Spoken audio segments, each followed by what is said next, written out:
Bueno, pues Egunon, buenos días a todas y todos. Es un placer daros hoy la bienvenida a esta jornada de BBK ESG Hub dedicada a dos pilares fundamentales que están modelando el presente y futuro del desarrollo empresarial, la innovación y la sostenibilidad. En los últimos años, la innovación en Euskadi se ha fortalecido y la región se ha consolidado como un polo de excelencia en innovación. El Plan de Ciencia, Tecnología e Innovación Euskadi 2030 ha sido fundamental para que esto suceda. Como resultado, Euskadi ha sido reconocida por sus esfuerzos, situándose como región de alta innovación por encima de la media de las regiones de la Unión Europea, ocupando la posición 72 en un ranking compuesto de 239 regiones analizadas, y siendo también la región mejor posicionada a nivel estatal. Gracias a su alto rendimiento, su sistema de innovación se ha convertido en un modelo a seguir a nivel europeo. Vivimos en un momento en el que la innovación no es solo una ventaja competitiva, sino una verdadera necesidad. Las empresas que no se adapten a los avances tecnológicos y a las exigencias de sostenibilidad corren con el riesgo de quedarse atrás. Hoy, más que nunca, la innovación y la sostenibilidad son las palancas estratégicas que impulsan la transformación empresarial. No se trata únicamente de cumplir con regulaciones o compromisos, sino de aprovechar estas oportunidades para generar valor a largo plazo, tanto para las empresas como para la sociedad, y seguir avanzando hacia un modelo de competitividad sostenible. Durante esta jornada tendremos la oportunidad de aprender de expertos de Fundación Cotec, Fundación Repsol y CPS Iberian Bilbao Terminal, que compartirán con nosotros su experiencia y prácticas integrando la innovación en sus estrategias empresariales para lograr ser más sostenibles. Exploraremos formas en que las empresas pueden reducir su impacto ambiental, mejorar su eficiencia operativa y, al mismo tiempo, crear modelos de negocio sólidos y sostenibles. Conoceremos cómo están avanzando hacia modelos de gestión empresarial que están alineados con los principios ESG, un enfoque que no solo responde a las demandas del mercado, sino también a una creciente concienciación social que pide acciones reales, tangibles, para combatir el cambio climático y construir un futuro más justo y equilibrado. Esperamos de verdad que este espacio de reflexión sirva también para inspirar acciones concretas que permitan a las empresas dar un paso más allá en su compromiso con el medio ambiente y la sociedad, que nos ayude en definitiva a explorar nuevas fórmulas para hacer de la innovación y de la sostenibilidad los motores del cambio en nuestras organizaciones. Eskerrik asko. Eskerrik asko. Verónica Urda, directora de Gestión de Impacto de Fundación BBK, nos ha inaugurado la sesión. Egunon guztioi, eskerrik asko etortzeagatik. Tenemos hoy un plantel que se nos ha caído un ponente, como es visible. Fundación Cotec no ha podido asistir por un tema de última hora, pero contamos con dos expertos de primer nivel que bueno, pues vamos a tratar, como bien sabéis, el tema de la innovación y la ESG, ¿no? Que para mí yo creo que son palabras sinónimas, que en este momento no hay gestión ESG sin innovación y que la ESG seguramente es uno de los conceptos empresariales que más está innovando dentro de las empresas, tanto en temas de productos, servicios como procesos, ¿no? Para hablar de ello tenemos aquí pues a Ane de Ariño, que es la directora de Emprendimiento e Innovación de la Fundación Repsol, y a Gorka Egurrola, director ESG de CSP Iberian Bilbao Terminal. Vamos a plantear el tema como solemos hacerlo, es decir, disponéis los ponentes del tiempo que estiméis oportuno para contarnos desde vuestras organizaciones cómo estáis abordando el tema de la innovación y la ESG, y luego ya entramos en debate. Y recuerdo a los presentes que tenéis unos tarjetones encima de la mesa, si acaso quisierais formular alguna pregunta por escrito que resolvamos al final de la sesión. Bueno, pues Ane, cuando quieras.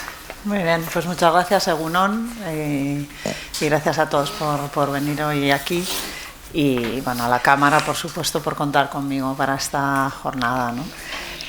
Bueno, Fundación Repsol, es una obviedad, pues es la fundación corporativa de la compañía Repsol y desde siempre ha estado comprometida con la transición energética, ¿no? Al final nuestro lema es por la transición energética y la sociedad, ¿no?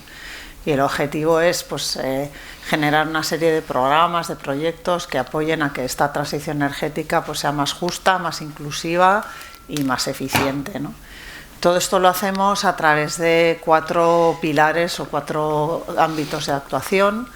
El primero de ellos es un área que que se llama Educación y Conocimiento, donde lo que tratamos es de poner a disposición de la sociedad recursos formativos e informativos hechos de una manera objetiva, rigurosa, para generar esa cultura y ese conocimiento sobre lo que es la energía y los retos de la transición energética y la sostenibilidad, ¿no? Contamos con una red de cátedras de universidades punteras que tratan diversas temáticas, todas relacionadas con la transición energética. Está la UPV entre estas universidades, que tiene una cátedra de descarbonización de la industria, economía circular, y también está la Tecnum de San Sebastián, con una cátedra de hidrógeno, entonces también presentes aquí en el territorio, ¿no? También desde este área lo que tenemos es una plataforma de conocimiento que se llama Open Room, que os invito a todos a conocerla, donde se hace mucha divulgación y formación en distintos aspectos relacionados con la transición energética. Hay artículos de opinión, pues, se hacen muchos eventos, muchas jornadas sobre temáticas relacionadas con la transición energética, y hay unos cursos que todos son gratuitos sobre temáticas pues como los combustibles renovables, la cadena de valor de hidrógeno, bueno, pues todos los temas que hoy están ahí un poco candentes, ¿no? y que muy vinculados también con la innovación y la tecnología, ¿no? Y luego, por último, este área de educación y conocimiento desarrolla una serie de programas. Bueno, el proyecto como tal se llama Thinkers y es un proyecto educativo. Es un proyecto que ha desarrollado Fundación con pedagogos, con bueno, expertos en la materia, muy divulgativo, y son materias vinculadas con la sostenibilidad que se imparten de manera transversal en primaria, secundaria, y recientemente se ha incorporado también materia para formación profesional. Bueno, porque pues hay unos módulos específicos obligatorios de temáticas de sostenibilidad. Y la verdad es que muchísimos colegios ya están trabajando con estos materiales que se ponen a disposición de los colegios de forma gratuita, se forman a los profesores, se hacen luego competiciones, ¿no? Se hacen proyectos y la verdad es que es un proyecto muy bonito. También os invito a conocer si de alguna manera alguno pues, oye, está vinculado con el sector académico o tiene hijos en edades pues eso, de primaria, secundaria, formación profesional. Porque muchos centros lo están adoptando y la verdad es que es muy bonito. Bueno, esta sería la primera área. La segunda área, que es el área de social y voluntariado, pues es lo que llamamos nosotros el área legacy, ¿no? Es un poco lo que históricamente ha venido haciendo la Fundación, que es pues todo ese engranaje con las entidades sociales y proyectos de transformación social, a la que se ha incluido también el apoyo, y luego os contaré, ¿no? Cosas que hacemos, inversión de impacto que hacemos desde la Fundación, y entonces el área de social, transformación social, da apoyo a esa actividad, y luego lleva todo el voluntariado de Repsol. El voluntariado de Repsol es enorme, o sea, se hacen muchísimas cosas. Es una piedra angular también de lo que hacemos desde Fundación, porque es lo que cambia la cultura, ¿no? Es lo que contribuye digamos, a generar ese cambio cultural, y además es un elemento de engagement con los empleados, ¿no? De atractivo. O sea, de hecho, en la propuesta de valor de empleado pues ya es un tema que es central, e incluso los becarios pues participan en las actividades de voluntariado. Recientemente hemos tenido, bueno, justo la semana pasada se hace la Semana Internacional del Voluntariado, y hay más de 5.000 empleados participando en distintas actividades que se ponen a disposición, desde charlas, talleres. Yo estuve ahí preparando unas cajas de kits de eficiencia energética para entregar a familias vulnerables. O sea, ahí se puede elegir muchas cosas diferentes, ¿no? Y luego ya, pues yéndonos un poquito hacia esa parte más innovadora, aunque esta parte de educación que os contaba sí que está muy vinculada a la innovación, pero desde el ámbito más tecnológico y de impacto social y medioambiental. Bueno, pues tenemos un vehículo de inversión que se creó en 2019, en el que con los fondos de la Fundación, la dotación patrimonial, que estaba pues ahí invertida en bonos, pues se pensó y se decidió que se le podía dar un uso mejor y generar un impacto en la sociedad, ¿no? Y entonces se creó un vehículo, una sociedad limitada dentro de Fundación, que lo que hace es invertir en proyectos de triple impacto, que no es fácil, porque son proyectos que tienen que tener siempre ese impacto ambiental, el impacto social medible y un impacto social en digamos, personas y colectivos vulnerables, de difícil acceso a un empleo, de difícil acceso a bienes y servicios, y por supuesto que tengan una viabilidad económica, ¿no? Porque la sostenibilidad tiene que tener viabilidad económica, porque si no, pues no funciona. Entonces, bueno, pues en este vehículo se han hecho 6 inversiones. Actualmente hay 4 empresas en el portafolio y siempre tienen que estar pues dentro de unos verticales como economía circular, movilidad sostenible, eficiencia energética, regeneración de espacios pues, naturales, etcétera, ¿no? No necesariamente vinculados con lo que son los negocios de la compañía.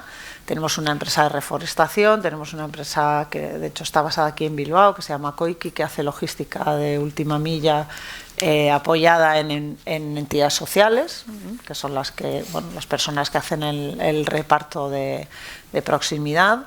Tenemos una empresa que está en eficiencia energética de la vivienda y tenemos una empresa de inserción en Madrid que se dedica a todo el tema de transformación de luminarias a LED. Y bueno, pues la verdad que eso fue un proyecto muy innovador en su momento y del que estamos pues también muy orgullosos, que también una de las cosas que se pretendía era demostrar que desde una fundación y desde una fundación corporativa se puede hacer esto, ¿no? Se puede generar un impacto económico, social y ambiental más allá de lo que, digamos, históricamente se venía haciendo en la fundación, ¿no? Y luego ya estaría la cuarta pata, que es la que llevo yo, que se llama Innovación y Emprendimiento, y lo que tenemos es un programa de apoyo al emprendimiento en tecnología de transición energética. Entonces, bueno, el programa se llama Fondo Emprendedores, no sé si alguno lo conocerá, porque es un programa que lleva ya 13 convocatorias, ya estamos preparando la 14, hacemos una convocatoria anual y aquí lo que hacemos es bueno, identificar y tratar de seleccionar a startups a las que nosotros podamos ayudar. No siempre serán los mejores, intentamos que sean las mejores, pero también buscamos ese encaje con realmente startups y empresas a las que nosotros podamos ayudar y ser, digamos, provocar un cambio, ¿no? Están centradas siempre en transición energética desde el principio. O sea, pensad que cuando montamos esto hace 13 años no había el boom de aceleradoras, incubadoras, apoyos que hay actualmente, ¿no? O sea, que es verdad que fue muy innovador y muy rupturista en su momento. El programa ha ido evolucionando, empezó trabajando más con proyectos en fase idea, ahora trabajamos con startups que ya están constituidas, que tienen un mínimo producto viable, y lo que les ayudamos durante un año es, por un lado, les damos un apoyo financiero, les damos mentorización, pero muy ad hoc. Trabajamos con 6, 7 empresas, entonces el programa de apoyo y mentorización está muy personalizado. Y luego, sobre todo, les ayudamos a validar su tecnología. Y para esto, pues, trabajamos con todo el ámbito de Repsol, que es el que nos da un poco el banco de pruebas para estas startups, ¿no? Entonces, buscamos que haya una conexión con los negocios, con el área de tecnología, que haya un interés mutuo en esa tecnología concreta y pues facilitamos que durante ese año se trabaje en pilotos, en pruebas de concepto, ¿no? Y entonces, bueno, pues es un programa que la verdad que tiene muy buenos resultados. Llevamos aceleradas pues cerca de 80 empresas, ahora están entrando 7 nuevas este año. Tenemos unas tasas de supervivencia en torno al 70%, que esto, bueno, en el mundo de la startup es una tasa altísima, ¿vale? Altísima, y Y bueno, yo creo que esto es una combinación de la elección y el apoyo, ¿no? O sea, es decir, que ya buscamos o identificamos cosas que vemos que tienen sentido y que hay un buen proyecto detrás, pero también creemos en que les ayudamos a tener esa tasa de éxito, ¿no? Que han generado pues más de 800 empleos a lo largo de su trayectoria y han conseguido más de 450 millones de euros de financiación. Entonces, bueno, innovando, porque siempre la premisa es que tienen que ser innovadoras desde el punto de vista de tecnología, en una serie de campos que definimos, asociados pues, con todas las grandes temáticas de transición energética, ¿no? Movilidad, nuevos materiales, economía circular. Este año, por ejemplo, hemos incorporado la gestión del agua, que es una temática pues, cada vez más sensible, ¿no? Una gestión eficiente del agua, una gestión de tratamiento del agua postindustrial. Bueno, pues tratando pues apoyar este emprendimiento que bueno, pues sabéis que no es fácil, ¿no? En estas primeras etapas, sobre todo en la tecnología, cuesta mucho arrancar, cuesta mucho validar, cuesta mucho obtener financiación. Entonces, pues es lo que intentamos también desde nuestra parte ayudar. Trabajamos mucho en conexión con todas las áreas que pues, ya iremos comentando a lo largo de la conversación, ¿no? De innovación abierta, con toda el área de tecnología de Repsol, porque aquí bueno, pues hay un win-win entre nuestro programa y nuestras startups y el desarrollo tecnológico de la compañía, ¿no? Yo creo en grandes líneas pues es lo que hacemos en Fundación. Suena muy alineado, ¿no? Con lo que es el propósito de la propia empresa. Sí. Gorka, cuéntanos a ver un poco. Bueno, en primer lugar, gracias a Marta y a la Cámara por la invitación, por poder contaros nuestra experiencia. Y bueno, os voy a poner un poco en contexto. Nosotros somos CSP Iberian Bilbao Terminal, somos la terminal de contenedores del puerto de Bilbao. Y bueno, básicamente hacemos carga y descarga de buques y transferencia a otros modos de transporte como son camión y ferrocarril. A su vez pertenecemos a un grupo llamado CSP Spain, que está integrado por 2 terminales marítimas, Bilbao-Valencia, y 2 de ferrocarril, Madrid-Zaragoza. Y adicionalmente, para cubrir, digamos, toda la cadena de suministro, tenemos otras 2 empresas, un operador y una empresa ferroviaria, ¿vale? Pertenecemos a COSCO Shipping, que es una de las navieras más importantes y potentes del mundo. Entonces, bueno, dentro de un gran grupo como el nuestro, de esa dimensión, pues hay muchísimas políticas, muchísimo reporting, muchísima exigencia y bueno, de alguna manera es un elemento también que nos incentivador en nuestro caso.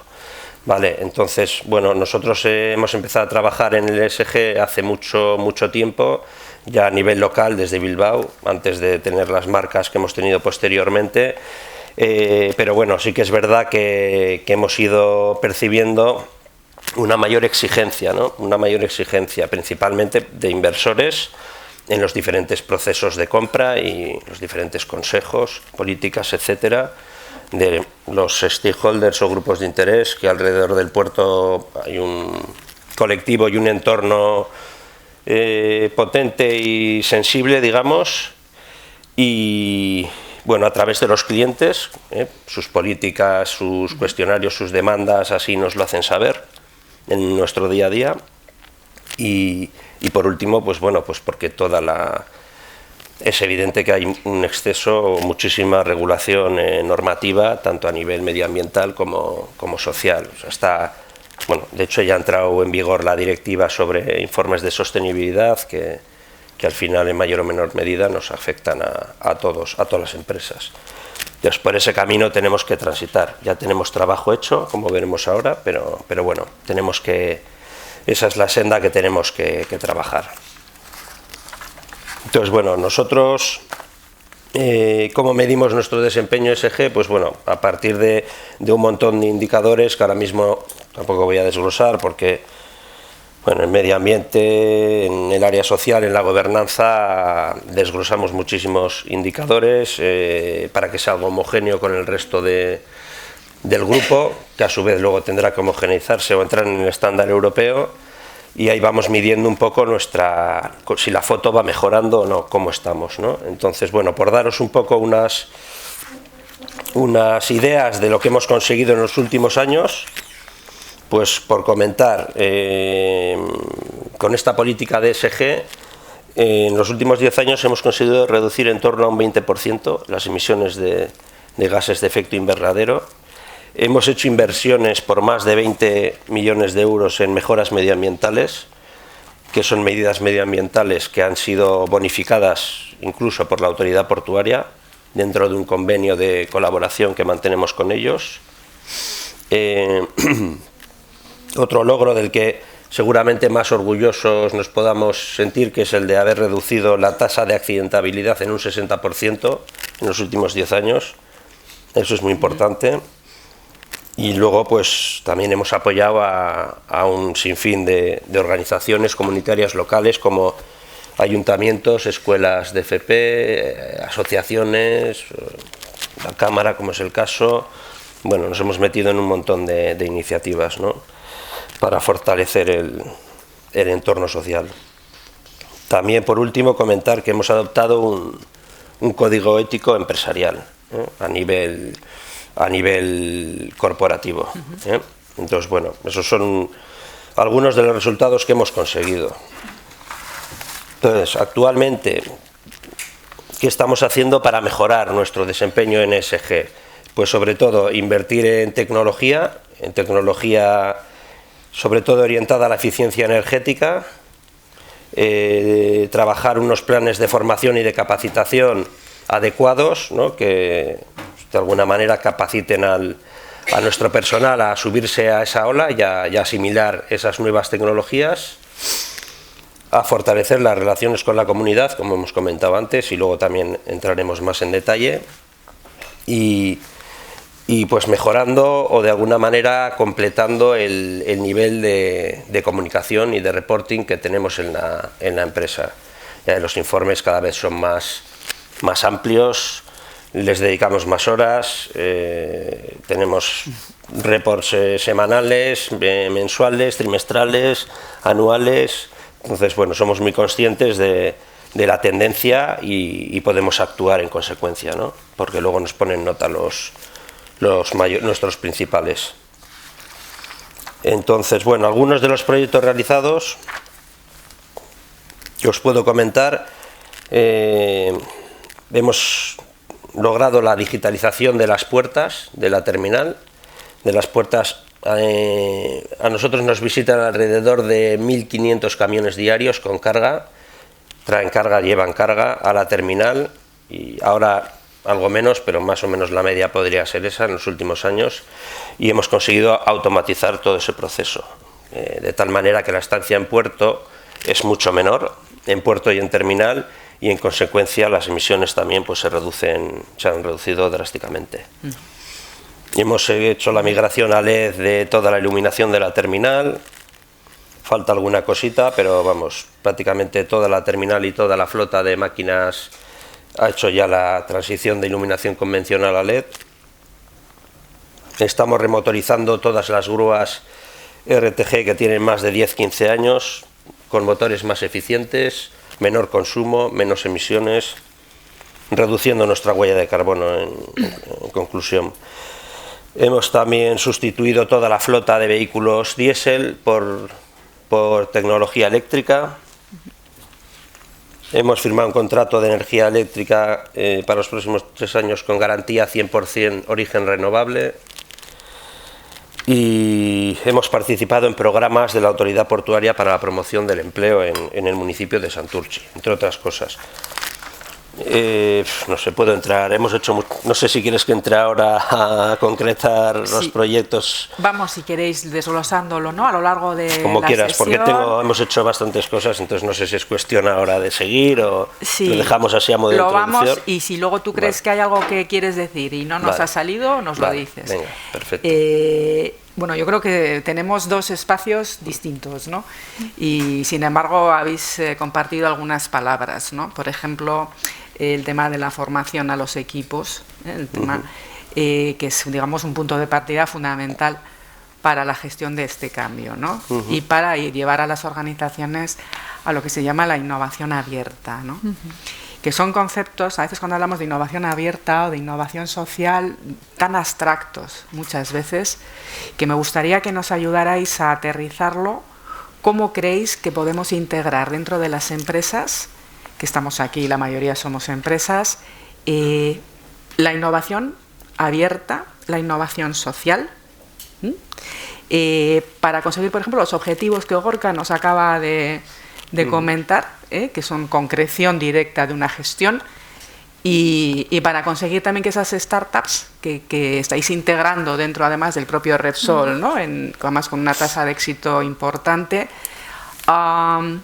¿cómo integramos ese brazo innovador en una empresa que además sigue con su día a día? Es decir, en el día a día sigues estando en 2024, no en 2030 ni en 2040, ¿no? ¿Cómo vivir esas dos velocidades? ¿Cómo lo estáis haciendo, tanto desde el punto de vista de las startups, que llevas además directamente tú, y Gorka, desde donde estáis vosotros, cómo os lo planteáis? Bueno, a ver, yo creo que en el fondo lo que hacemos en el fondo, ¿no? en el área mía y a través del programa del Fondo Emprendedores es innovación abierta.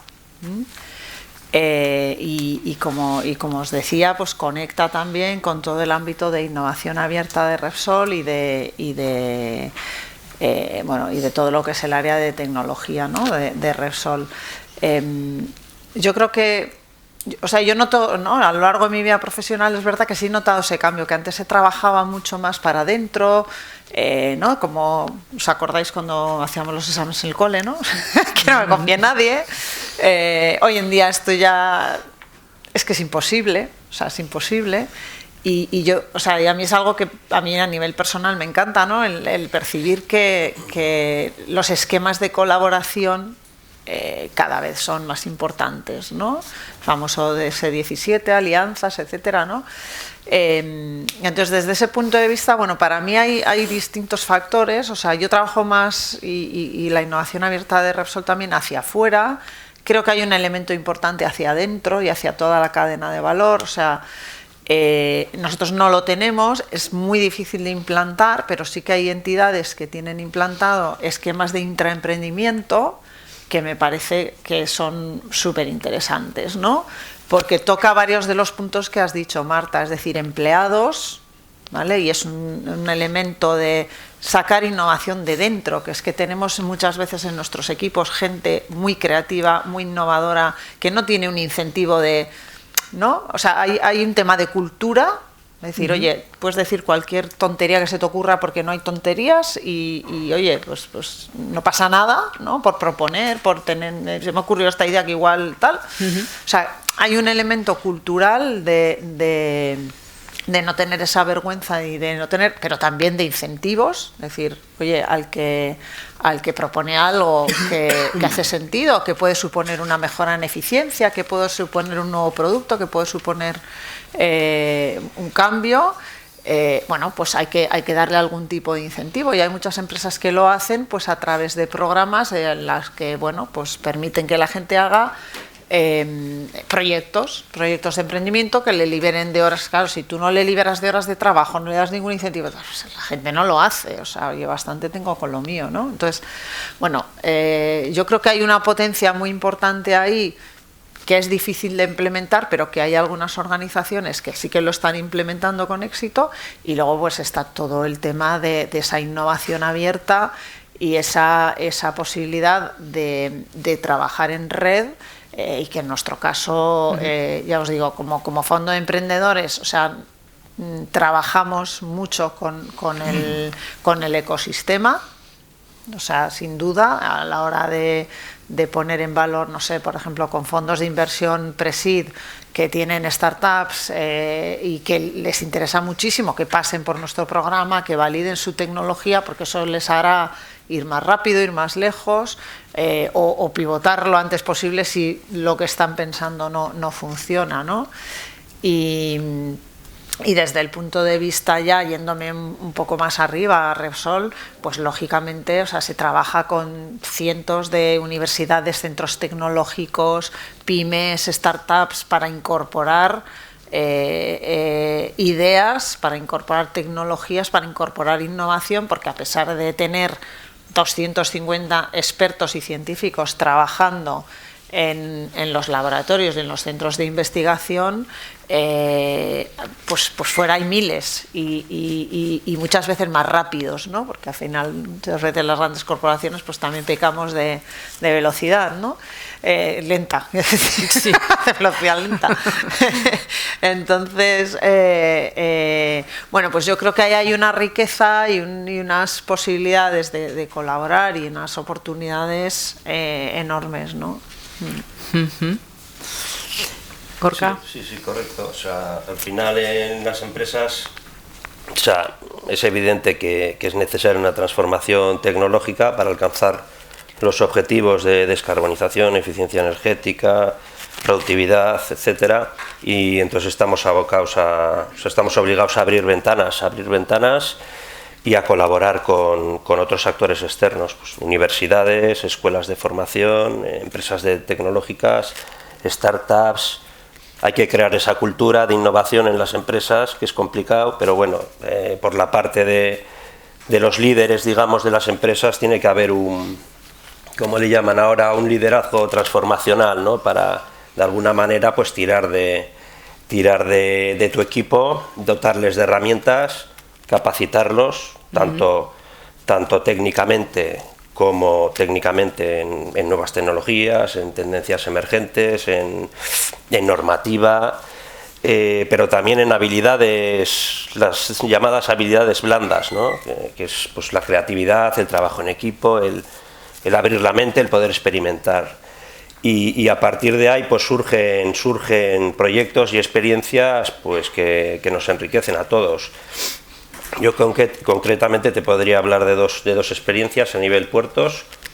Una Sports 4.0, que es un programa de ayudas impulsado por el organismo público Puertos del Estado, que ha sido capaz de crear un ecosistema de innovación que ha conectado a empresas, a puertos, a empresas tecnológicas, a facilitadores y a las propias terminales. Entonces de ahí han surgido un montón de proyectos muy innovadores.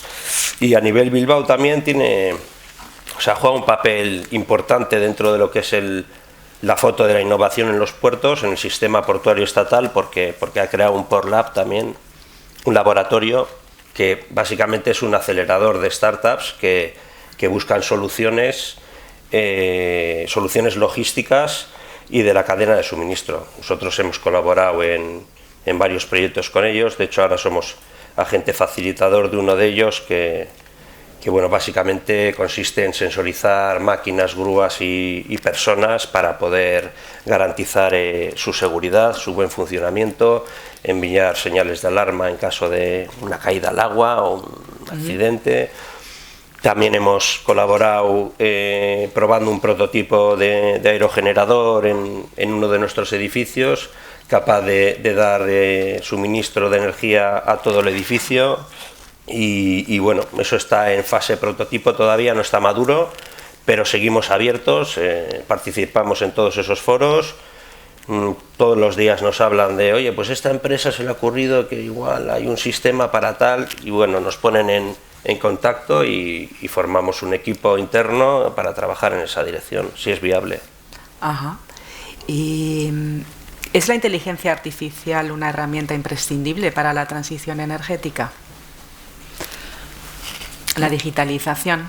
La digitalización sin duda, y la inteligencia artificial pues yo creo que ya es un hecho. O sea, y tiene una potencia brutal, ¿no? Nosotros ya estamos incorporando las últimas ediciones del Fondo Emprendedores, estamos incorporando alguna startup que utiliza, o sea, yo al final es que la inteligencia artificial para mí la veo más como un medio, ¿no? Que un fin en sí mismo, ¿no? Pero que utiliza la inteligencia artificial y toda la gestión como algo que puede exprimir y sacarle valor a la información, ¿no? Y hacer que seamos mucho más ágiles y mucho más eficientes, ¿no?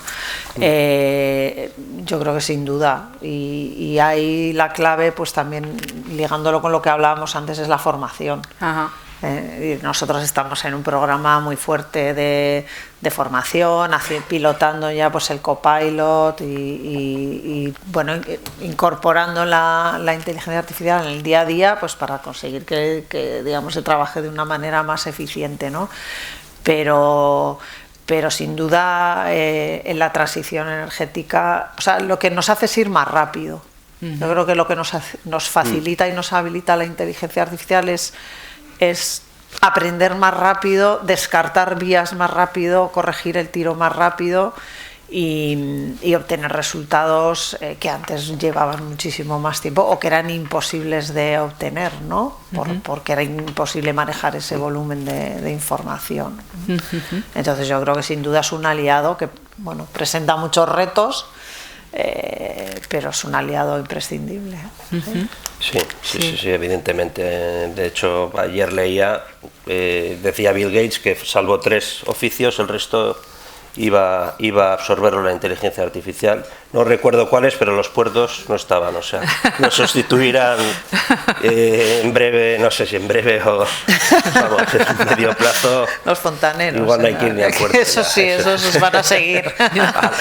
Eran 3. Todo lo que es manual, ¿no? Sí, todo lo que es manual. Entonces, es evidente, o sea, en un mundo tan competitivo, en el que la competencia es global, en el que tienes que dar respuesta, vamos, cuanto antes mejor y sin el menor y con el menor índice de errores, te tienes que subir al carro sobre todo hablamos eso, nosotros ya estamos en la fase de digitalización y automatización. De hecho, en nuestra terminal ferroviaria ya incorporamos hace unos años dos grúas de carga y descarga de trenes automáticas. Las primeras en comercializarse creo que en el mundo, me parece. O sea que en ese carro estamos y a ello va el sector, por lo menos el portuario, ya hay terminales que son full automático. Entonces, bueno, evidentemente tiene sus ventajas, claro. Pero bueno, en la medida de las posibilidades de cada empresa y en cada puerto, pues sí, se van incorporando tecnologías, digitalizando procesos, desarrollando softwares de gestión mucho más eficientes, integrados, interconectados con los diferentes actores que son usuarios del puerto, incluso de la administración, entra la aduana también, hay un cruce de un montón de información y eso facilita que el paso de los contenedores y las mercancías sea lo más ágil posible, ¿no? Que es lo que al final demandan los cargadores, ¿no? Si no, se irán por otro lado las mercancías. Entonces, bueno, sí, ha llegado para quedarse la inteligencia artificial y toda este salto tecnológico, ¿no? Está claro, si no te subes al carro te quedas fuera. Ajá, 2 visiones, ¿eh? Sí, bueno, a mí también me gustaría decir una cosa respecto a esto, o sea, aparte de los riesgos que tiene la inteligencia artificial para éticos, etcétera, ¿no? Y también ahí vemos un riesgo, y esto, por ejemplo, en Repsol se ha visto muy, muy claro, porque hoy es costosa. O sea, hoy la formación, el estar, ¿no?, en el despliegue tecnológico de la IA en tus procesos de negocio, en tus procesos de fabricación, etcétera. Repsol tiene un laboratorio automatizado que tú vas allí y ves el robot que va, mete la muestra, saca, la cambia, la pone, la quita, ¿no? Pues está programado todo, ¿no? Es todo como muy tal. Y esto, o sea, esto es una realidad, pero se está viendo el riesgo de que esto abra brechas, y no solo la brecha generacional, sino la brecha económica, ¿no? Entonces, bueno, pues en ese contexto Repsol creó un consorcio que se llama Indesia, que su cometido es el despliegue de la inteligencia artificial, facilitar el despliegue de la inteligencia artificial a las pymes. Claro. Porque o sea, necesitamos que, claro, toda la cadena de valor y todo el mundo esté a bordo, ¿no? Porque es que si no, al final, bueno, pues digamos, en un sentido de que esto sea igualitario y de que compatibilice las formas de trabajar, entonces se hace mucha formación, se hace mucha divulgación, y yo, bueno, pues también os invito a conocerlo, se llama Indesia. Sí. Y bueno, pues es un tema que, bueno, fundamentalmente enfocado a las pymes. Sí, mi siguiente pregunta iba a ir un poco en esa línea, ¿no? O sea, aquí estáis dos gigantes en sectores muy directamente apelados por la transición, ¿no? Y claro, la mayoría de los que estamos aquí, pues ni tenemos ese tamaño, ni estamos en esos sectores, pero sí estamos seguramente en cadenas de valor. Claro. Entonces, ¿cuál es el diagnóstico que haríais desde donde estáis ahora de la situación de las pymes? ¿Con qué os encontráis? ¿Tenéis que formar de manera intensiva? Porque claro, las directivas, la de debida diligencia es clarísima, y cuando entre en vigor, todas las cadenas de valor van a tener que estar ajustadas al cumplimiento de los criterios ESG, ¿no? Entonces, ¿cómo estáis viendo la situación ahora? Y en función de ese diagnóstico, ¿qué creéis que habría que hacer cara, pues, a cuando entre en vigor, por ejemplo, esta directiva, que se estima que será 2026-2027, ¿no? Gorka, no sé si quieres contestar. Sí, no, pues estar en los foros, formarse, tener planes de formación, ir creando esa cultura de la que hablábamos antes, de innovación en las empresas, en la medida siempre de nuestras posibilidades. Participar en foros, en programas, hay un montón de ayudas públicas, hay programas en los que, independientemente del tamaño que tenga, aquí principalmente en Euskadi ya sabemos que somos pymes, hay programas para hacerte un diagnóstico, para decirte cuál es tu foto. Yo no conozco todos los nombres de los programas, pero he estado en varias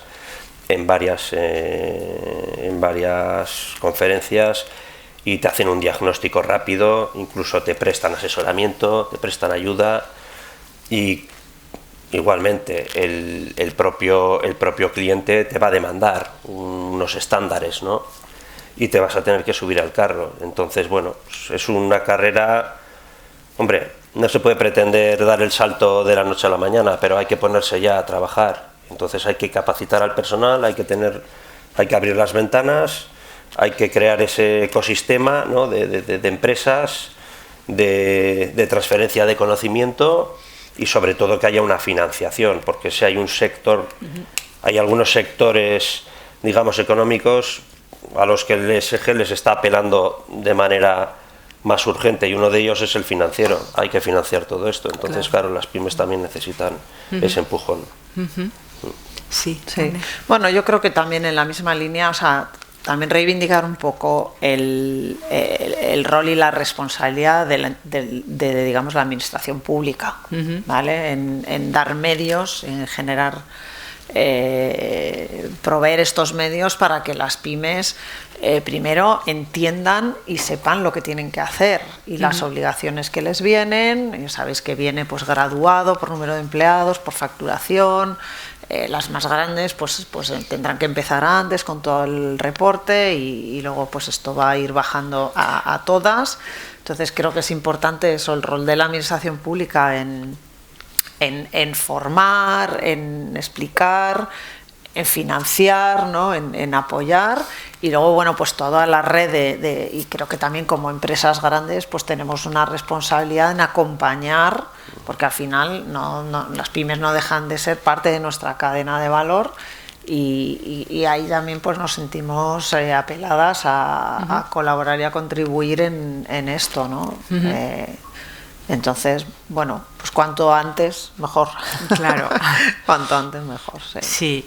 También nos ha salido en alguna otra sesión del Hub la duda sobre la competitividad de la ESG, ¿no? Estamos hablando de que necesitamos financiación, inversión, horas de formación.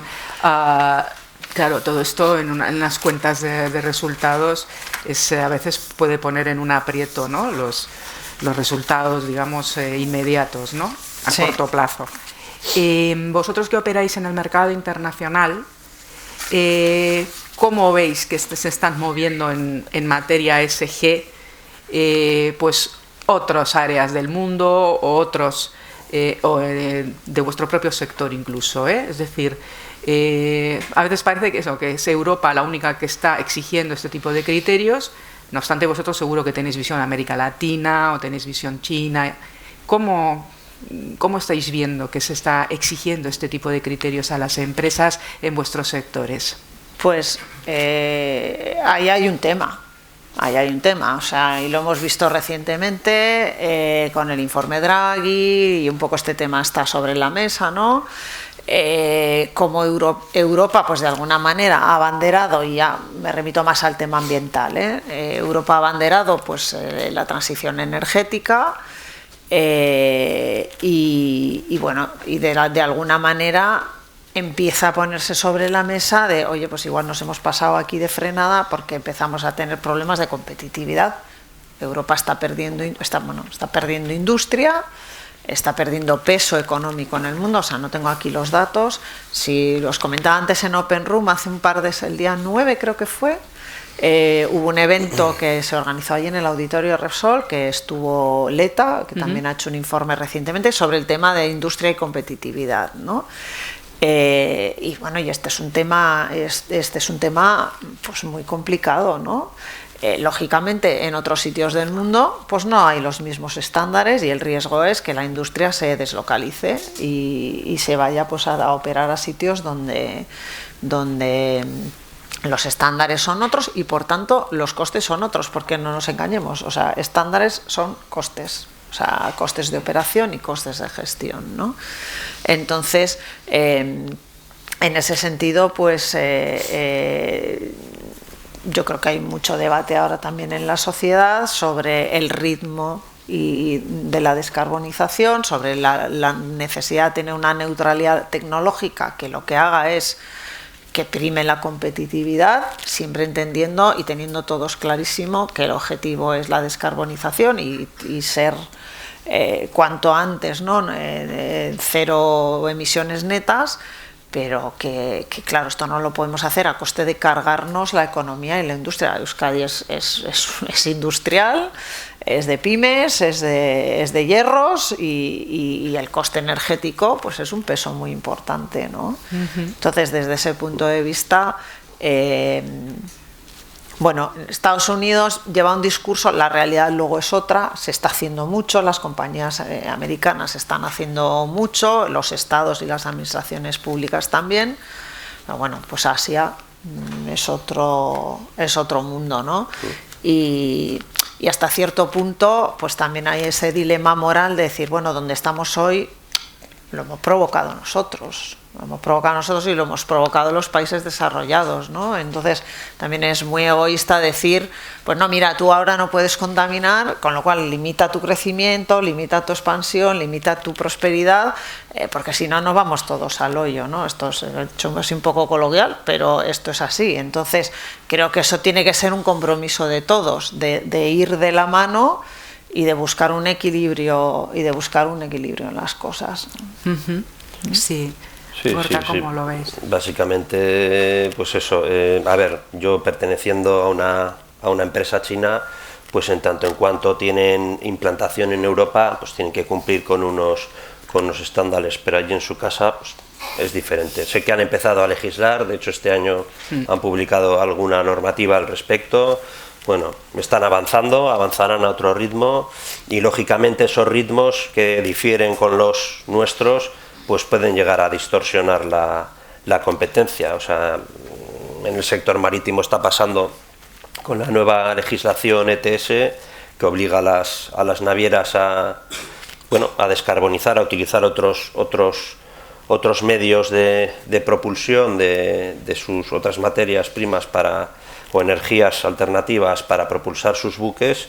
Pues ahí están resultando penalizados los puertos europeos, ¿no? Porque es mucho más sencillo tocar en última instancia un puerto extracomunitario, hacer la última escala ahí y de ahí mandar la mercancía, ¿vale? Porque al final esta normativa te está midiendo todo el trayecto, digamos, marítimo, ¿no? Entonces, en función de lo que tú emites, te penalizan.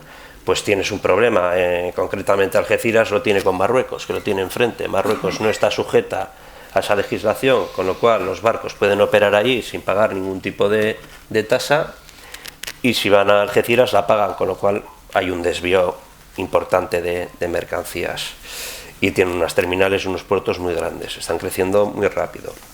Entonces ahí está el riesgo. Nosotros sí tenemos que incluso intentar ser tractores de cómo se deberían hacer las cosas, ¿no? Para ir a una economía sostenible, pero hay que ser conscientes de que la competencia es global. Entonces, bueno, hay un poco, los reguladores tienen que ser un poco más pragmáticos, bajar el balón al suelo y tratar de que los saltos no sean tan bruscos o tengan consecuencias que puedan ser potencialmente desastrosas. Entonces, es complicado. Sí, bueno, además, sobre todo igual en el corto plazo, ¿no? Sí, porque sí. en el medio largo, en principio, todo el planeta está en las cumbres, ¿no? Ahora vamos a ver la cumbre en Bakú, donde también se van a volver a poner objetivos de descarbonización en el ámbito internacional y, en principio, eso apela a todos los estados, ¿no? Lo que pasa es que es verdad que la Unión Europea, al haber tomado la delantera, es probable que estemos viviendo un poco esa situación que a veces pues puede congelar el ánimo, ¿no? A la hora de descarbonizar, o que puede, bueno, pues sembrar de dudas cuando ya encima es una transformación costosa, ¿no? Dentro de las organizaciones. Habéis hablado también del tema del empleo, ¿no? Otro de los ítems importantes es la necesidad de nuevos perfiles profesionales. Vosotros tenéis detectado en vuestras organizaciones, en vuestra empresa, que verdaderamente hay unos nuevos perfiles que tenemos que sacar desde las universidades, desde la FP. Hay empresas que de hecho están creando sus propios polos de innovación, pues para generar formar a esas personas de acuerdo a las necesidades propias de la empresa, ¿no? Porque el mercado no ofrece ese conocimiento. ¿Tenéis detectado que existe una necesidad de perfiles, que hay un nicho de empleo nuevo en el empleo verde? ¿Cómo estáis viviendo también la cobertura de esas necesidades? ¿Cómo? Bueno, a ver, yo creo que sin duda, yo puedo hablar por el caso de Repsol, o sea, Repsol se enfrenta a una transformación absoluta de su modelo de negocio, de sus activos, de su forma de producir energía, de vender energía. O sea, es una transformación de sus propios activos industriales, la refinería que hay aquí. O sea, es decir, es una transformación brutal, ¿no? Y efectivamente esta transformación se quiere hacer preservando la industria, preservando el empleo y bueno, y ese es el objetivo, ¿no? Pero lógicamente esta transformación, este cambio de modelo implica muchas necesidades, no solo a nivel compañía, a nivel sector. Hay muchas profesiones que van a desaparecer y que están desapareciendo, y hay otras muchas que se generan. Todo lo que es, por ejemplo, energías renovables, nuevos materiales, todo lo que es eficiencia energética, ¿no? Pues está demandando y requiriendo nuevos profesionales.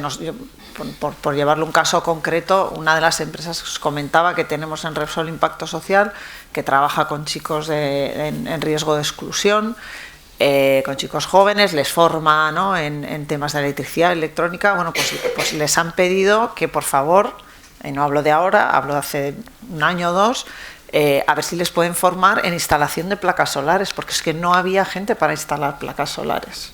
Ahora, pues lamentablemente esto se desinfla un poco, ¿no? Pero hubo un momento hace 2-3 años donde realmente es que no había manos y no había gente cualificada para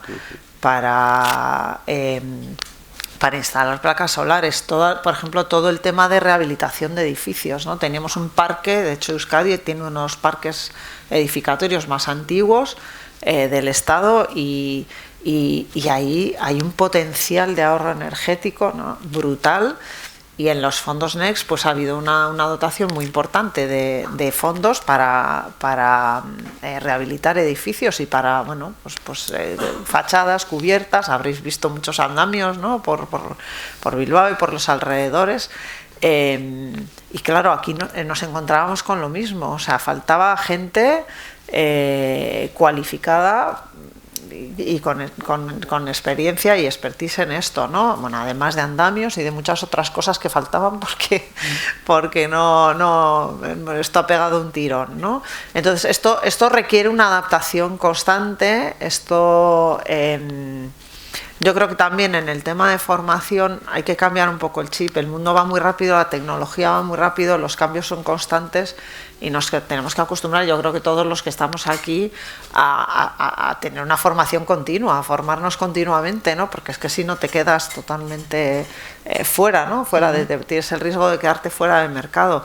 Pero sí, efectivamente, o sea, creo que este cambio de paradigma hacia la descarbonización completa, ¿no? de la sociedad y de la industria genera muchas oportunidades, ¿no? Y en algunas de ellas España se ha posicionado muy bien, ¿no? Como en el tema de renovables, ha sido lo ha adoptado de una manera temprana, pero sí, claramente hay nichos, ¿no? Tenemos un programa muy chulo nosotros que hacemos en Fundación con Fundación Santa María la Real, que hacemos formación en estos nuevos empleos, porque efectivamente ahí hay un gap que hay que cubrir, ¿no? Incluso para que la gente haga autoemprendimiento en proyectos de empleo verde o de descarbonización. Cuando vamos a reforestar a una zona lejana, formamos a la gente local pues en todo el tema de reforestación, porque ahí también pues hay un potencial importante, ¿no? De captura de CO2 y de regeneración de espacios, y tiene que ir eso, ¿no? Digamos, identificar estos nichos y formar ese gap de capacidades y dar pues oportunidades de empleo a gente que igual también pues ha quedado fuera del mercado, ¿no? Ajá. Si no dejar a nadie atrás, que es lo que también la ley de transición, ¿no? Claro, que es una transición justa e inclusiva, ¿no? Que también ese es el riesgo de cuando queremos hacer las cosas rápido y urgente, pues a veces es verdad que se queda gente descolgada. Sí. ¿Vosotros habéis detectado...? Sí, al final, lógicamente, hombre, un poco están los nichos de empleo que ha comentado Anne, que son pues, eficiencia energética, energías renovables, la economía circular también, en fin, movilidad sostenible, ¿no? En nuestro caso, pues sí, es evidente, pues hay un salto tecnológico, las grúas cambian. Antes estábamos hablando, o sea, la manera o los medios de manipular las mercancías han cambiado, entonces ya no se trabaja igual. En algunos casos ya el operador no está en la propia grúa, sino que está en un control de mandos. Hay que dar una formación continua, digamos, porque va evolucionando a tal velocidad la tecnología que esa misma gente hay que reciclarla, o sea, la tienes que reciclar para que pueda adaptarse, ¿no? a los requerimientos de la empresa. Entonces es muy importante el reciclaje, el que tengan un perfil pues, de mente, digamos, abierta.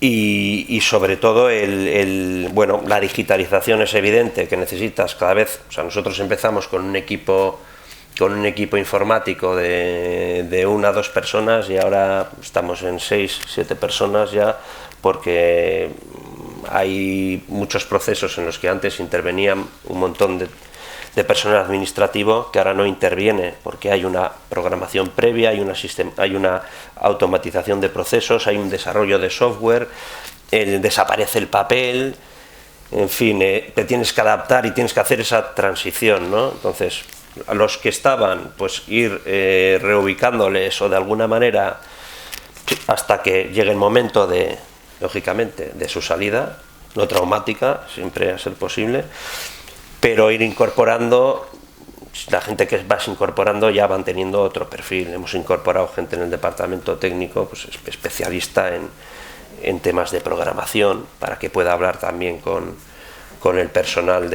informático, porque antes no hablaban el mismo idioma, los informáticos, departamento técnico de mantenimiento, entonces tienes que buscar perfiles que conjuguen, ¿no? Que hablen el mismo idioma y que por tanto se puedan desarrollar proyectos que de otra manera pues no saldrían adelante. Entonces es importantísima la formación continua y buscar esos perfiles, potenciarlos. Estamos ante una transformación total, ¿no? Sí. Y habéis hablado antes de la necesidad de abrir las ventanas y que es importante para la innovación abierta, ¿no? ¿Cómo se orquesta una relación con los stakeholders?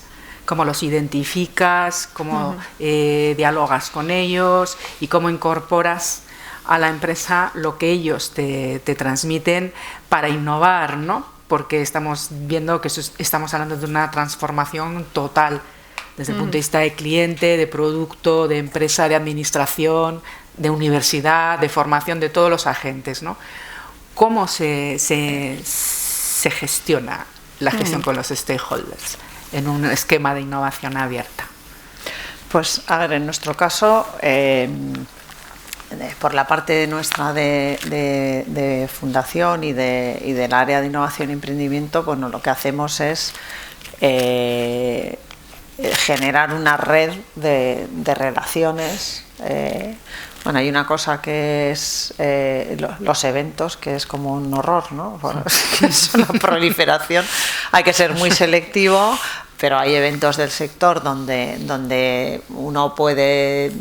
Yo ayer estaba en Valencia, por ejemplo, en el Valencia Digital Summit, y ahí pues estuve con el Banco Santander, estuve con Lanzadera, estuve con, bueno, pues con diferentes actores del ecosistema, con gente de fondos, bueno, pues un poco toda la comunidad, y escuchando muchos pitch de startups también, conociendo a emprendedores. Entonces, bueno, al final se trata de desarrollar una red de socios y de alianzas que te permitan identificar esto, ¿no?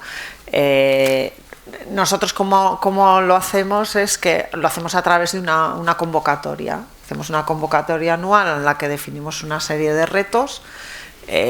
Pues el año pasado fueron 6 retos, y lo que os comentaba, ¿no? De nuevos materiales, de gestión del agua, de energías renovables, de movilidad sostenible, o sea, con, digamos, ámbitos amplios, ¿vale? Con luego, bueno, un poco más de detalle exactamente qué tipo de soluciones estamos buscando. Y recibimos propuestas que evaluamos y que nos ayudan a evaluar también los científicos y los técnicos. Y a partir de ahí establecemos pues esta relación, esta vinculación, ¿no? En el caso de Repsol, pues digamos, tienen también una recurrencia en recibir propuestas, ¿no? Yo creo que es importante hacer públicos cuáles son tus retos y cuáles son tus preocupaciones y en qué ámbitos necesitas ayuda, de pymes, de centros tecnológicos, de startups.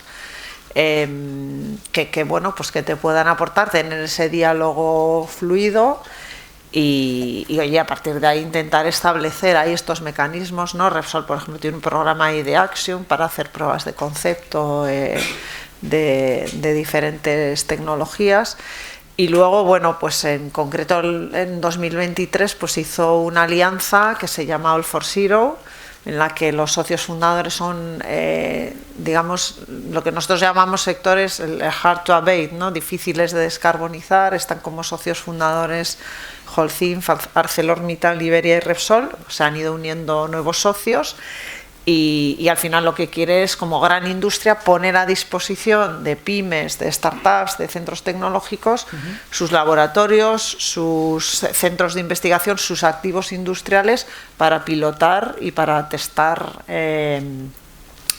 diferentes ideas y diferentes tecnologías, ¿no? Y trabajan igual. El año pasado, bueno, este año, a principios de año, lanzaron un reto, o 5 retos fueron. Y bueno, pues tuvieron cerca de 200 propuestas y han elegido, me parece que son 12, para hacer pruebas de concepto, pilotos, para testar y validar la tecnología.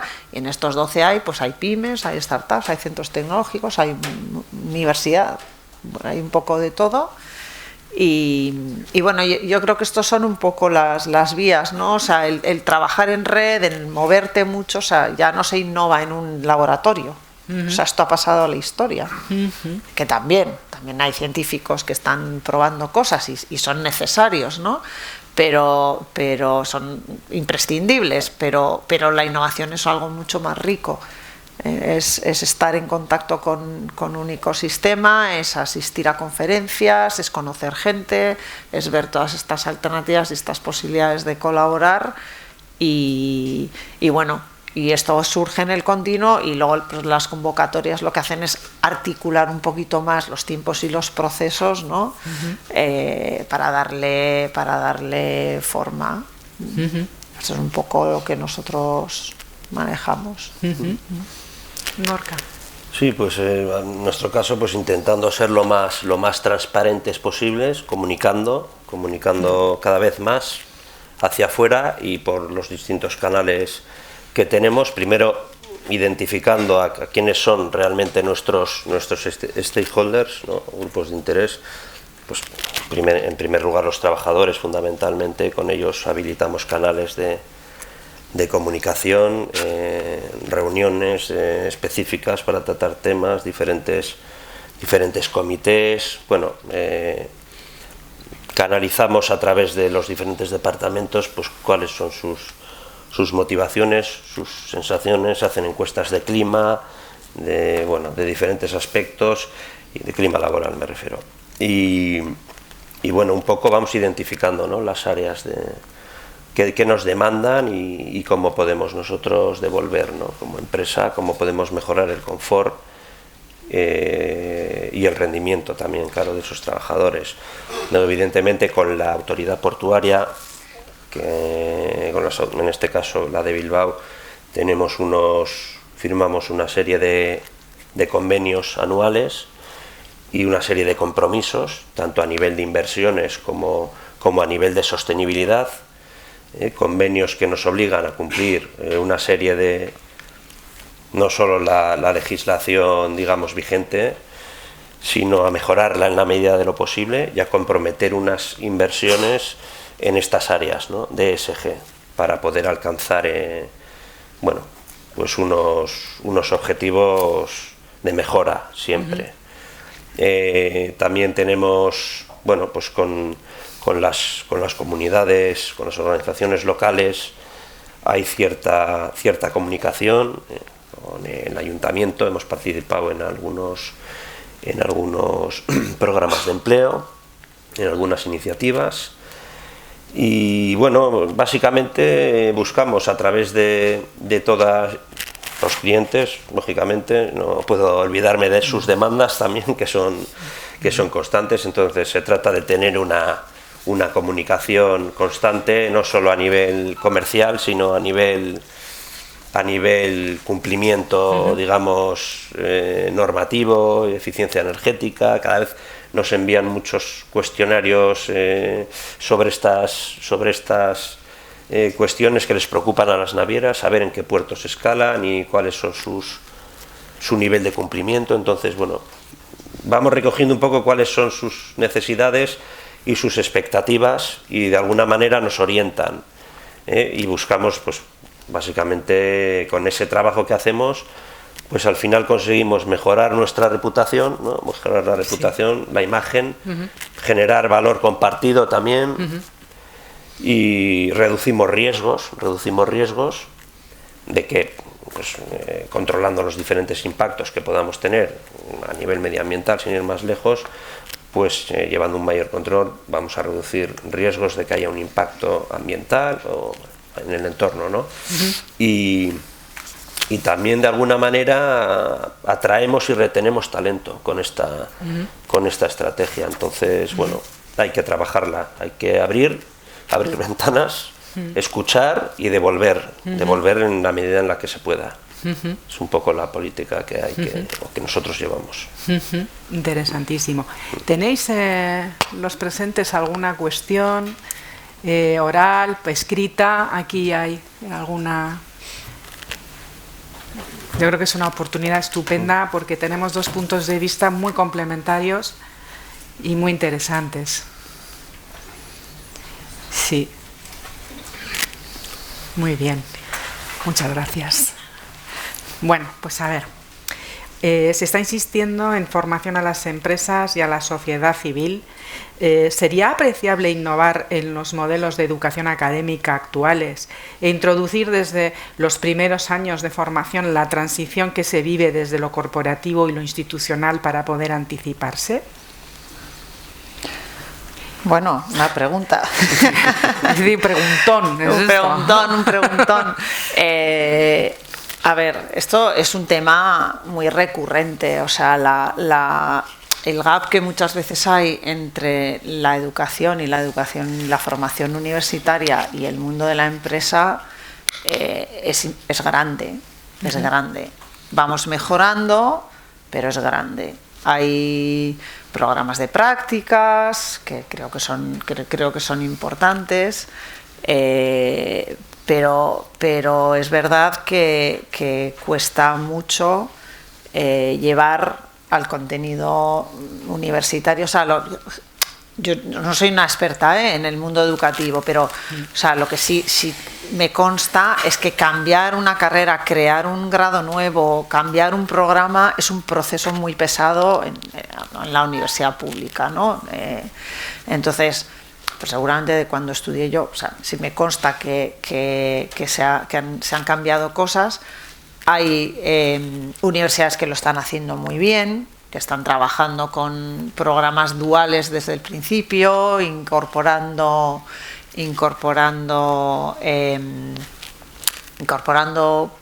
las prácticas desde el principio y generando ese... Porque al final creo que esto funciona en dos sentidos, ¿no? Yo doy oportunidades de hacer prácticas y profesionales a mis alumnos, pero también tengo un diálogo permanente con la empresa que me está diciendo lo que necesita y los perfiles que necesita, ¿no? Uh-huh. Entonces, yo creo que hay mucho trabajo todavía ahí por hacer, ¿vale?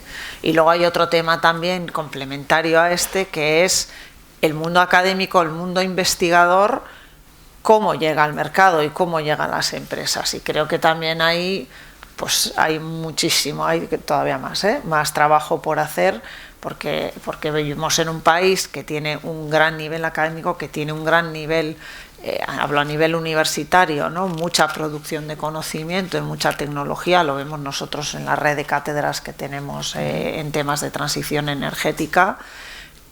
Pero luego cuesta muchísimo llevar al mercado estas ideas, ¿no? El perfil técnico, tecnológico, investigador solo sabe de lo que está haciendo, no tiene referencias de lo que es el mercado, de lo que es la gestión de una empresa, de lo que es la contratación y la gestión de un equipo. Y muchos proyectos mueren en el camino porque claro, sin esto una buena idea mal ejecutada pues es que no muere, ¿no? Muere. Entonces en la universidad hay mucho trabajo por hacer para acercarla a la realidad del mercado. El mundo universitario es lento por definición, y digamos a la velocidad que avanza la sociedad y la tecnología y la innovación, pues corremos el riesgo de que todavía se quede más atrás. O sea que yo creo que hay que apelar a que cambien, y es un tema muy de proceso, o sea, porque yo creo que no hay una falta de voluntad, lo que hay es unos procesos muy rígidos, unas formas de trabajar muy rígidas. Bueno, yo me lo encuentro todos los días, ¿no? Emprendedores, innovadores que quieren poner ideas en el mercado y es que solo pueden tener un 10% de la startup porque tengo incompatibilidades, o sea, sí. Es todo una pesadilla. Yeah. De llevar a la práctica, entonces bueno, que hay que buscar ahí soluciones de compromiso y hay que imprimirle otro ritmo, otra velocidad, sin duda. Sí. Sí, Gorka, comparte. Es fundamental, estoy de acuerdo, sí. Es fundamental. Y bueno, añadir que si bien pues, el contenido, digamos, formativo puede ser difícil definirlo, ¿no? Con el nivel de avance que tenemos, de avances tecnológicos, pero sí al menos se debería trabajar mucho en las habilidades, lo que llaman antes habilidades blandas, generar en la escuela ya pues, gente capaz de o sea, fomentar la creatividad, el liderazgo, el trabajo en equipo, la experimentación, ese tipo de cintura que hay que tener para lo que nos viene encima, y eso tiene que empezar ya, porque hay una carencia importante si comparamos con otras latitudes. Tenemos una cultura un poco más rígida en ese sentido. Jaja, qué interesante, ¿no? Sí. Bueno, vamos a seguir por otra pregunta. Dice, ¿por dónde empezar si quiero gestionar mi empresa con criterios ESG? Preguntón también. Sí. Hay muchísima... Por un diagnóstico igual, ¿no? Sí, un diagnóstico, o sea, acudir a alguna herramienta o consultor, alguien externo que pueda orientar y a partir de ahí, a través de esas líneas maestras, pues ir haciendo un trabajo. Hombre, supongo que mayormente las empresas, aunque ahora tampoco tienen una gran reputación, pero que más que menos tiene una ISO 14001, una ISO de eficiencia energética, bueno, ya se ha avanzado algo, ¿no?, el camino, porque las últimas versiones además pues ya te integran lo que es un análisis de riesgos, de oportunidades, de alguna manera vas haciendo un diagnóstico, ¿no?, de andar por casa, y luego pues ya si quieres abrir mente o adaptarte a los estándares ESG, pues igual lo suyo es consultar una herramienta, que existen herramientas a disposición de las empresas, en Gobierno vasco, a nivel Vizcaya, y hay un montón de empresas consultoras, hay ayudas para hacer esto están subvencionadas muchas de estas horas de consultoría, tal. Yo creo que sería bueno contar con un experto en la materia para empezar. Bien. Sí, nada más, simplemente añadir que hay que perderle el miedo. Hay que perderle el miedo. O sea, primero creo que hay que tener muy claro que la empresa que no sea sostenible no va a ser competitiva y va a desaparecer. O sea, que verlo también un poco como una obligación, perderle el miedo. Yo creo que ese diagnóstico es importante porque seguramente te vas a dar cuenta de que ya haces muchas cosas y que haces muchas cosas bien. O sea, que yo creo que tiene una parte de también, autoconocimiento y percepción positiva. Y luego establecer metas, a medio, a corto, a plazo. O sea, te quiero decir que esto no hay que estresarse, pues es algo que hay que hacer.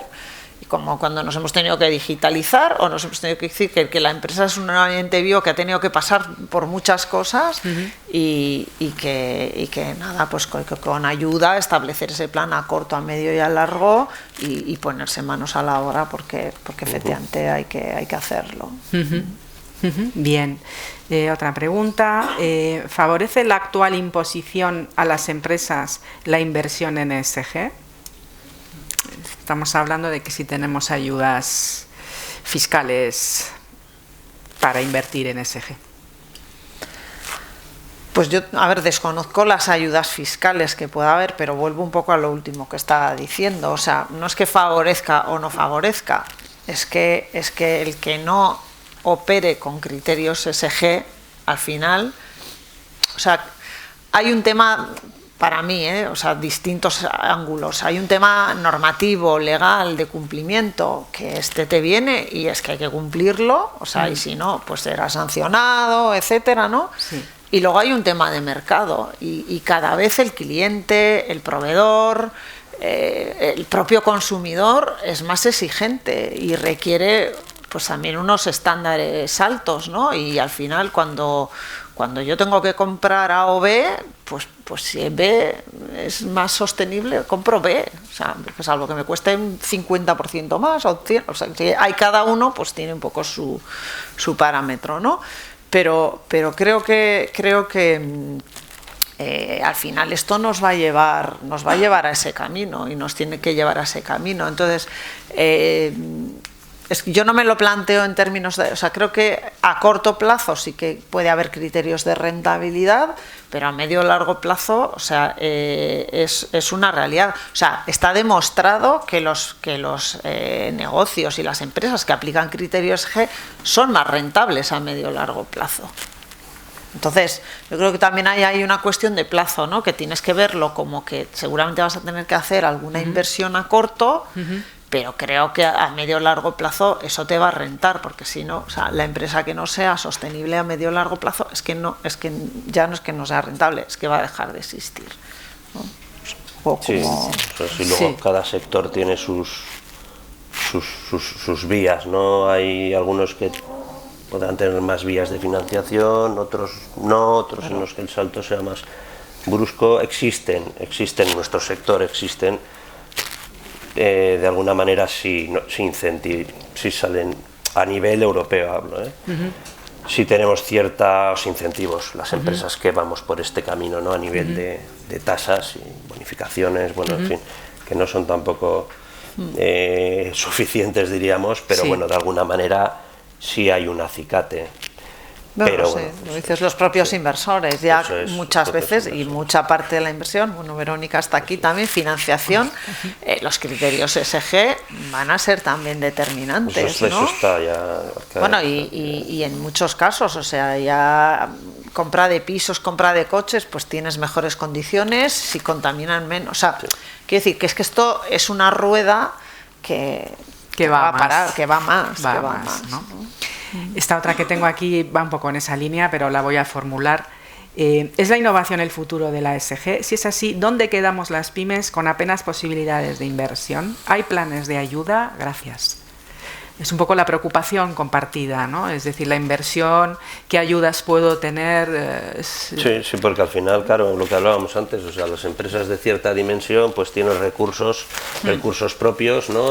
Con los que, bueno, asumir una estrategia ESG, ¿no? Ambiciosa, pero claro, estamos hablando de que el tejido empresarial en nuestro territorio es el que es, entonces sí necesitan un empujón, entonces bueno, hay que dar visibilidad a todas esas, tiene que haber fuentes de financiación, por eso hablaba que el sector finanzas también a su vez debe subirse a la estrategia ESG o al caballo ESG, es necesario para que se produzca esa transformación en el resto de sectores y luego pues que haya unos programas accesibles desde la administración pública para las pymes, para poder alcanzar sus objetivos. Si no avanzarán más lentamente o simplemente el mercado las echará. Claro, seguramente. Sí, son preguntas muy del momento, ¿no? Es decir, el momento de poner en marcha para ir cumpliendo con la normativa que va entrando en vigor, lo que me exige mi proveedor o mi cliente o mi contexto, ¿no?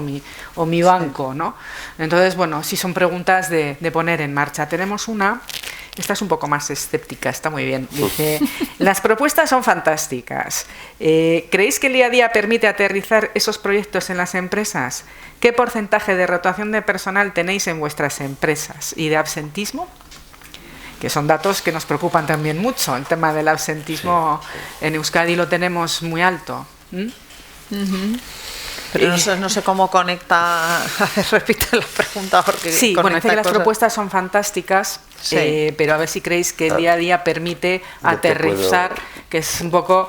¿Y qué porcentaje de rotación tenéis y de absentismo? Yo no tengo el dato, pero sí que he leído, es verdad, que es un tema cada vez más preocupante. Creo que tiene mucho que ver con lo que o sea, todo, ¿no? Recientemente hemos tenido el Día de la Salud Mental, etcétera. O sea, creo que cada vez la gente se va viendo. Pues eso, con una complejidad mayor, difícil de gestionar, y creo que ahí hay una responsabilidad de todos que toca temas como lo que hablábamos de formación también, ¿no? De tener ese engagement con los empleados. Es un tema muy retador y que cada vez es más complicado, ¿no? Yo no creo que hay fórmulas mágicas más allá de eso de conocer realmente las raíces del problema y resolverlo, pues eso, vía formación, vía adaptación de las personas a los puestos, ¿no? Y esto entiendo que en una empresa pequeña es complejo. O sea, es complejo. Es complejo en una grande, pero en una pequeña pues seguramente es más complejo, ¿no? O sea, y creo que al final recursos como por ejemplo lo que hacéis aquí en la Cámara con este hub, o sea, de generar este conocimiento pero que tiene que ir más allá, de poner herramientas a disposición de las empresas, de herramientas concretas y de dialogar, apoyos concretos. ¿no? También de dialogar, digamos, con el stakeholder trabajador, como comentabas tú antes. Sí, ¿no? sí. Y luego a nivel de casa, pues sí, aunque las plantillas son las que son, pues tiene que haber una colaboración. Antes hablábamos de colaboración abierta, pero dentro de casa tiene que haber también colaboración entre departamentos, porque al final, sí, claro, tienes un departamento que es el ESG, pero los proyectos engloban a veces a toda la empresa, a veces a varios departamentos, entonces hay que formar, digamos, comisiones o grupos de trabajo para determinados proyectos e implicar a otros responsables, ¿no? Que no son estrictamente ESG, entonces bueno, eso pasa en la mayoría, eso es una realidad. Con lo cual, yo creo que la tendencia es, o sea, esto es como todo, que llegará un día en que dejen de existir las direcciones de sostenibilidad. Es que, o sea, decir, el viaje que hemos hecho es que todos los temas de sostenibilidad estaban muy pegados a responsabilidad social corporativa, a comunicación, a relaciones institucionales, incluso partes con las áreas de recursos humanos, en temas de diversidad, inclusión, etcétera, ¿no? Se crea una dirección de sostenibilidad que de alguna manera lo que permite es aglutinar todas estas iniciativas que honestamente con esta hiperregulación se acaban convirtiendo casi en áreas de reporting, o sea, porque es terrible, ¿no? Las obligaciones de reporting. O sea, Europa tiene unas metas de reducir la burocracia que, bueno, pues de momento no se ve, ¿no? Pero bueno, porque es tremendo, ¿no? El nivel de reporting.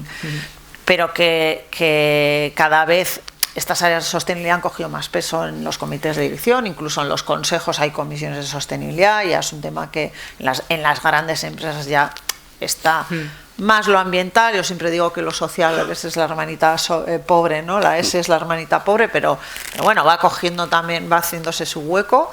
Y que el objetivo es que al final la sostenibilidad esté en las estrategias de los negocios. O sea, y nosotros en Fundación trabajamos mucho con los negocios para que los temas de impacto, por supuesto medioambiental, eso como está en el ADN es así, pero los temas sociales se vayan integrando en el diseño de productos, en el diseño de servicios, en la estrategia de cada negocio. Y que deje de ser, pues como decías tú, Gorka, el tío que persigue a todo el mundo, no perdona. O sea, es que todos tenemos que ser sostenibles en lo que hacemos, en nuestro día a día, en nuestra estrategia, en nuestra definición de negocios.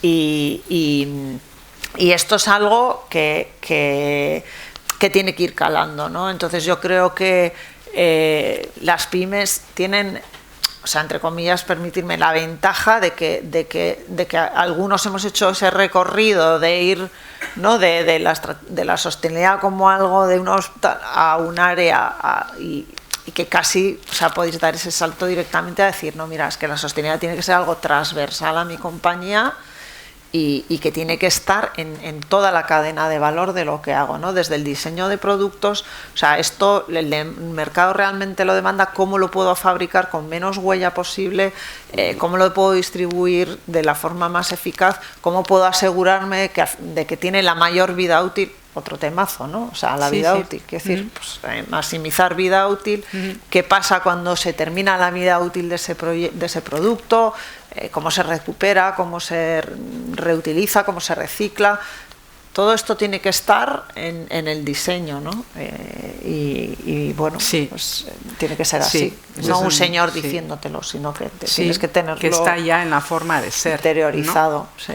Desde el Consejo y en toda la organización. Esas son las conclusiones que tuvimos hace unos meses en una sesión, que la Dirección de Sostenibilidad tiene como meta desaparecer. Exacto. Porque ya es todo ya. Sí, queda. Sí, no, estamos empezando.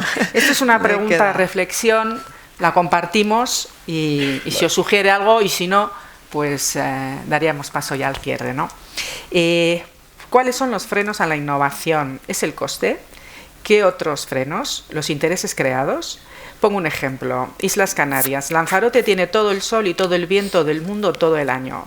Tendría que haber paneles solares y molinos de viento para producir electricidad barata por todos los sitios. Sin embargo, la electricidad todavía se produce en una central térmica quemando gasoil, que no solo es más caro, sino también más contaminante. Guay, dice. ¿Por qué?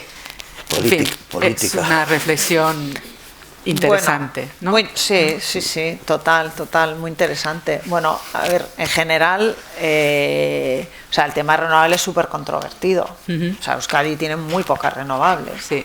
Hay una cosa que hay que decir, que es que para que haya renovables no hace falta que haga sol, que haga calor. Es decir, Alemania tiene una cantidad de paneles solares y no es el sitio, digamos, no es Canarias, ni nada parecido, ¿no? Hace falta luz.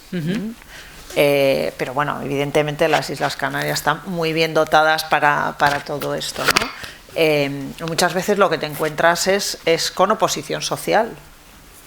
O sea, la tierra es limitada, la tierra tiene otros usos y lo que tú utilices para poner parques solares o para poner parque eólico, o sea, el famoso NIMBY, ¿no? De not in my backyard, o sea, sí pon renovables, pero que yo no las vea, que estén lejos de mi casa, etcétera, ¿no? Esos son votos al final y cuesta cambiar. Sí. Entonces es un tema complejo y hay sitios y comunidades autónomas donde ha habido mucha implantación de renovables y hay otras, Euskadi es una, Cataluña es otra, donde está costando mucho, ¿no? Entonces lo queremos todo, ¿no?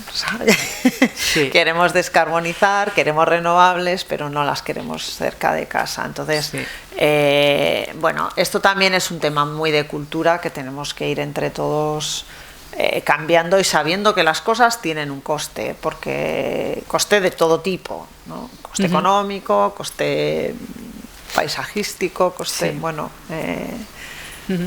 Pues como lo del coche eléctrico, ¿no? Queremos todos la transición al coche eléctrico y ahora ponerle aranceles al chino porque lo hace mejor y más barato, ¿no? Pues un poco...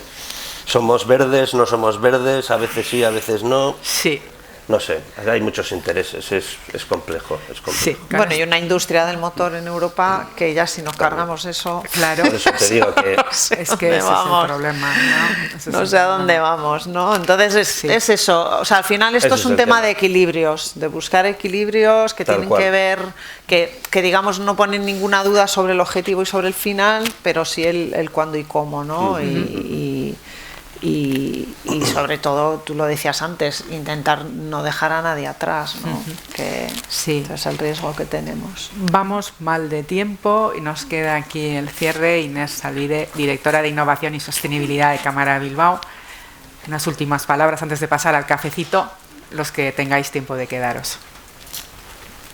Bueno, yo muy breve. Efectivamente, como nos dice Anne y nos decían aquí en el público, nos vamos a encontrar con muchísimos obstáculos. Esto es una cuestión de que hay que avanzar, es obligatorio, o sea, no podemos estar pensando en los obstáculos estos que nos vamos a encontrar. Te veo a ti, ayer comentábamos en la Universidad de Deusto, si nos hubiéramos quedado pensando en el problema que tenía el avión de United, que era enorme, y la pista nuestra, que era enana, no tendríamos el vuelo a Nueva York en este momento, que es una realidad. Fuera de esta anécdota, como nos decía Verónica, hay que salir de la caja. Esto se trata de explorar nuevas fórmulas de trabajo. Como nos decía Marta, no hay un modelo de gestión actual que sea competitivo sin que introduzca la innovación abierta de una manera sistemática, paralelamente a la sostenibilidad, o sea, van totalmente vinculadas. Dar la enhorabuena a la Fundación Repsol por el dato que has dado del 70% de las startups que siguen ahí, porque los que hemos trabajado en emprendimiento sabemos que ese es un dato estratosférico.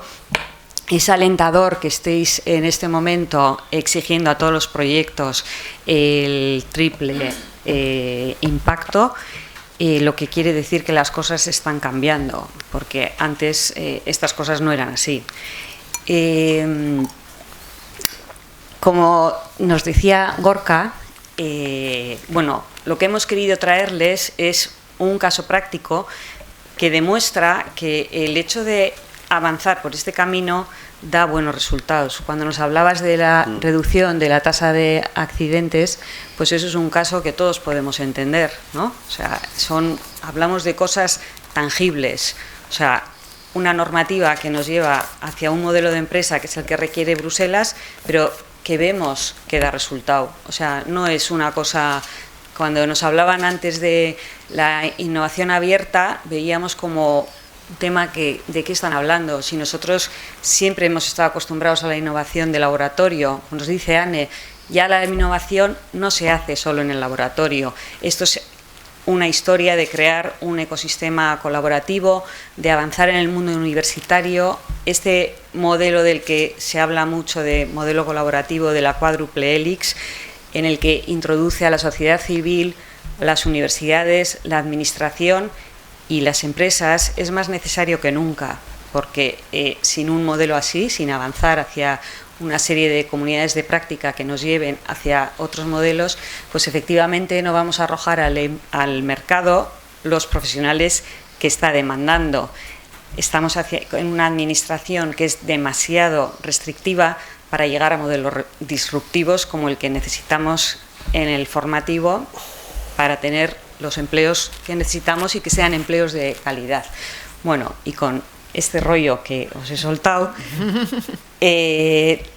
lo que tenemos claro desde la Cámara es que nosotros tenemos que continuar con esta labor divulgativa que nos decía Anne y con esta labor de acompañamiento. Entonces, en este sentido, lo que les animo es a seguir asistiendo a estos foros. Ha habido una pregunta en el coloquio que decía ¿qué tiene que hacer una pyme para implantar los modelos ESG? Pues evidentemente ante una limitación de recursos y con estos problemas de rotación de la plantilla que ha indicado otra persona de la audiencia, pues una cosa está clara, seguir viniendo aquí, porque aquí es donde les vamos a ir avanzando toda la normativa, todos los temas de actualidad, y además el año que viene, que abrimos con la jornada de taxonomía social y la entrega, nuestra primera entrega, gala de premios ESG, BBK ESG, vamos a ir hacia modelos ya un poco más prácticos de acompañamiento. Como decían, de ir mostrando ya herramientas, trabajar en grupitos de empresas, con la idea un poco de seguir acompasando esta labor un poco de divulgativa y de sensibilización con temas un poco más prácticos de trabajar conjuntamente con las empresas. Así que, bueno, ahora podemos seguir el networking en el café y muchísimas gracias a Anne, Orca y Marta, como siempre, y a todos ustedes por haber venido una vez más. Gracias. Gracias.